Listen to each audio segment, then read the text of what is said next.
Ортаға келгеніме ешқандай өкінбеймін. Негізі көптеген халық былай айтқанда сатуды бір қиын нәрсе сияқты көреді. Яғни бұл жерде айта кетерім, любой адам сатушы бола алады, тек қана кішкене ниет пен табандылық керек.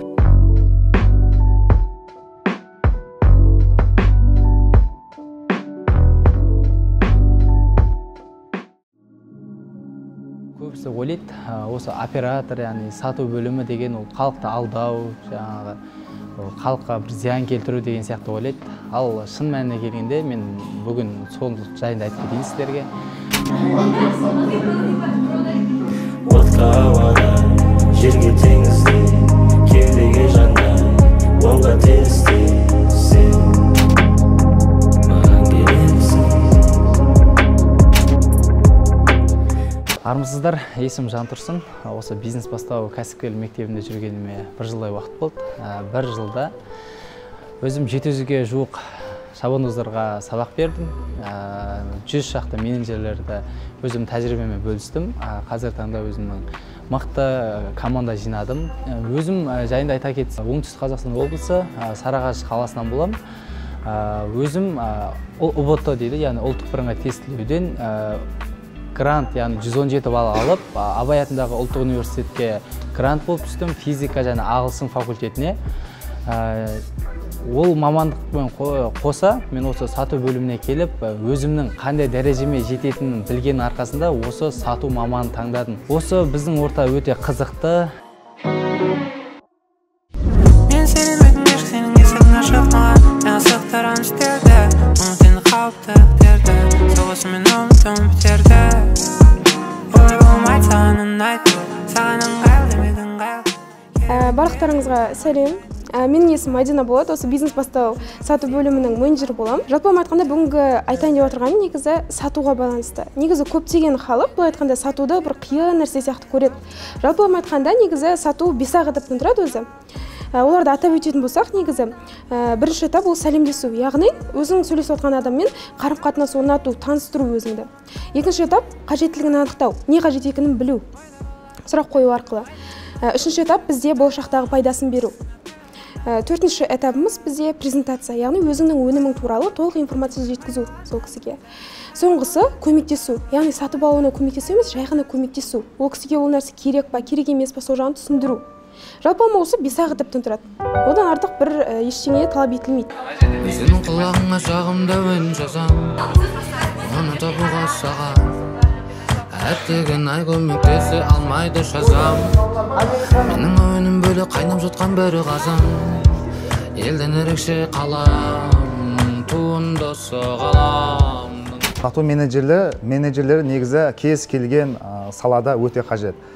Мейлі ол сауда саласы болсын, жаңағы аяқ киім сатып жатсын, магазин саласында алып сатуда болсын, кез келген жерде сату менеджерлері өте қажет. Және осы сату техникасында мен сіздерге бір-екі фишкасымен бөлісе кетейін. Яғни қазіргі таңда көп сауда жасайтындардың және саудамен айналысам дейтін кәсіпкерлердің қателіктері бар.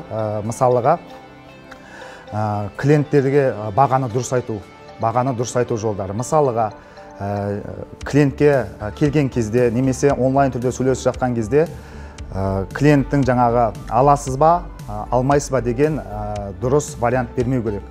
Ол кісіге мысалыға біз аяқ киім сатып жатық делік. Аяқ киім сатып жатсақ, мысалы бізде осы аяқ киімнің 6 түрі бар және мынанша размерден осынша размерген түрлері бар. Міне мынау Түркиядан келген, мынау Қытайдан келген деген сияқты варианттарды ұсынуымыз керек.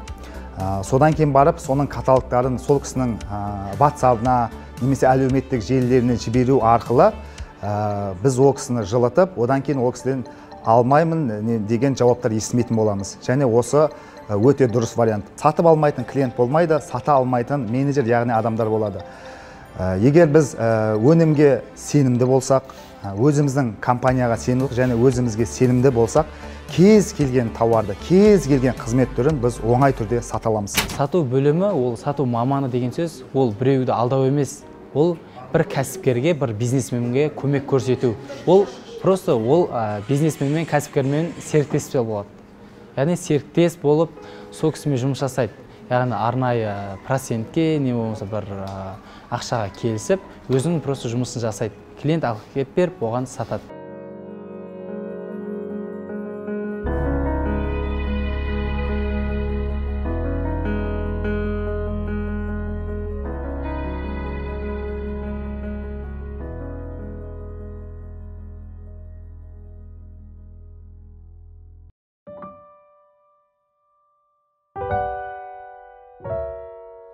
Сенің құлағыңа жағымда үн жазам, оны табуға саған әттеген ай көмектесе алмайды жазам.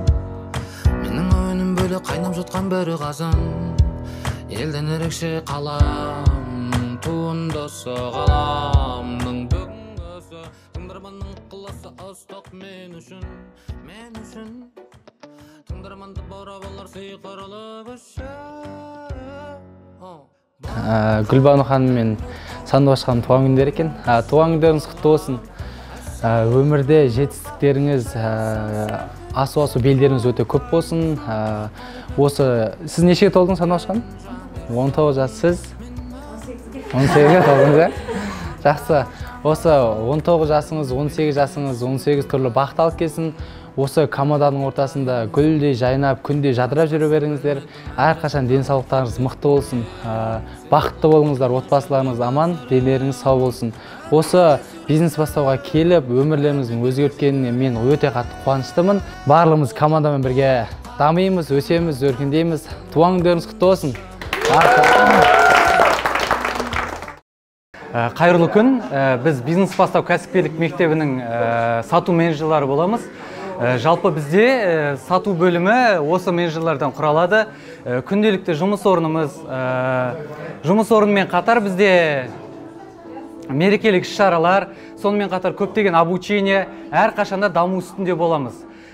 Сонымен қатар жаңа өздеріңіз көріп өткендей туған күндері болатын болса, әртүрлі мерекелік іс-шаралар болатын болса, всегда осылай көңіл күйде, позитивте барлығымыз өткіземіз. Жалпы айтқан кезде барлығымыз бір отбасымыз. Тек қана жұмыс қана істемейміз, серуендеуге, тимбилдингқа, кинотеатрларға, әртүрлі мерекелік іс-шараларға, сонымен қатар Ахметбек Нұрсел ағайдың білімінде осы жерде қалыптастырамыз, өзіміздің бойымызға сіңіреміз.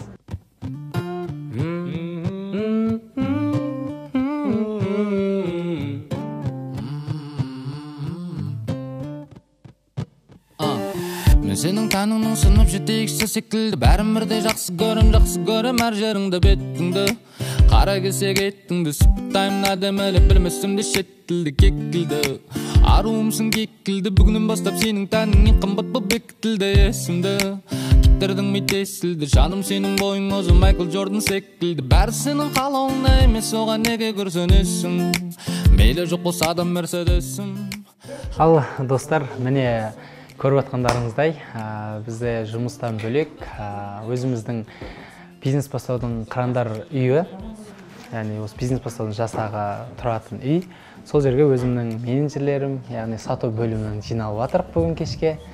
Бүгін керемет кештер болады. Бұл кешке жиналуымыздың басты мақсаты басымызды біріктіріп, алдағы күнге, алдағы жылға, немесе алдағы айға жоспарлар жасап, түрлі тимбилдингтер ұйымдастырып, тауға барып, өзіміздің күнделікті бір жұмыстан бөлек өмірімізді сіздерге көрсетудеміз. Кешіміз жалғасуда, кешіміздің қонақтары әлі де келуде. Маған осылай ұнайсың, ұқпай жүрген миғыласың. Жаным тәнің керемет, сен үшін болсын қанша кетік. Маған бәрі бір ақылың болса болды жетік. Кемшілігіңді санайтын жігдің мачо мен емес, мен енді жүз өзгертуге әрекет керек емес. Бәрі сенің қалауыңда емес, оған неге көрсенесің, мейлі жоқ болса да Мерседесім, жаныңда жүр сенің Геркулесім. Жаным сенің жаныңда, тәніңде маған іргелесің, жұттырбайсы жүрегін жемесің, ары қарағынан бірдеңесің.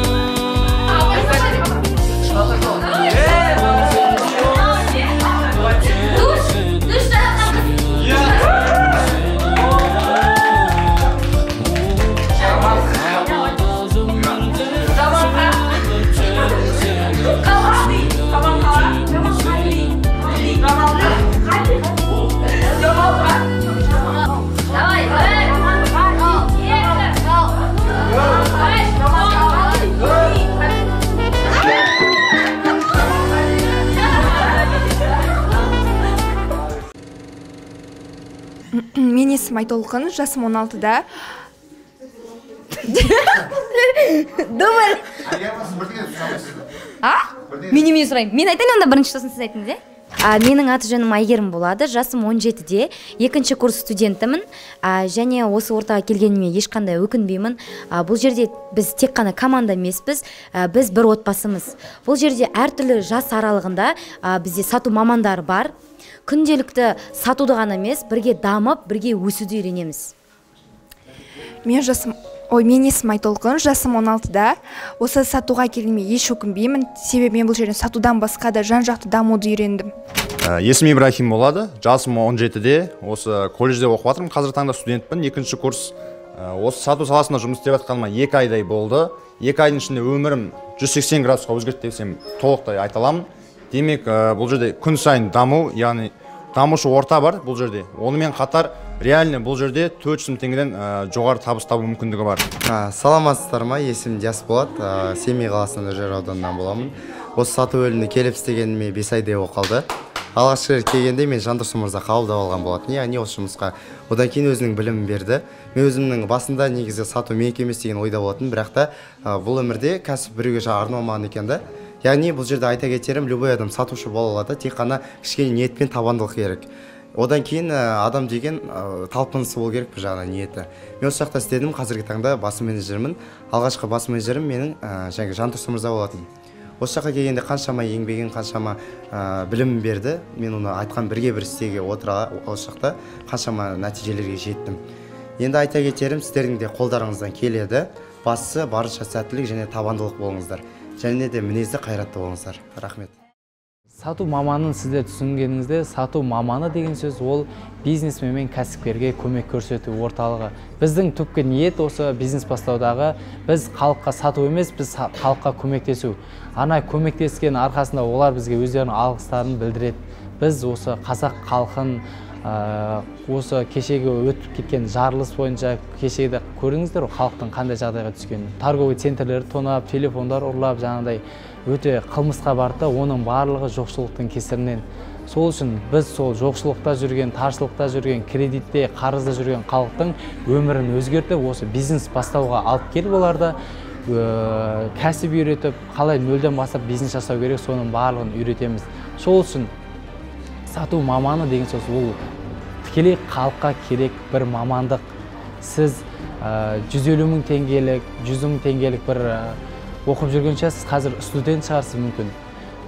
Егер мамандығыңызбен ары қарай жұмыс жасағыңыз келмейтін шығар, сізде ешқандай уайым, ешқандай не болмасын.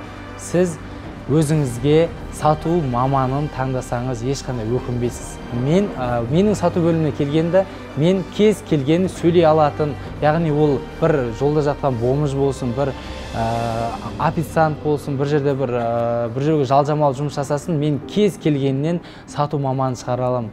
Ол біздің ортаға байланысты. Біздің орта дамушы, осы жерге келіп өмірін өзгертетін орта. Бүгінгі күндеріңізді бізбен бірге өткізгендеріңізге рахмет. Сау болыңыздар!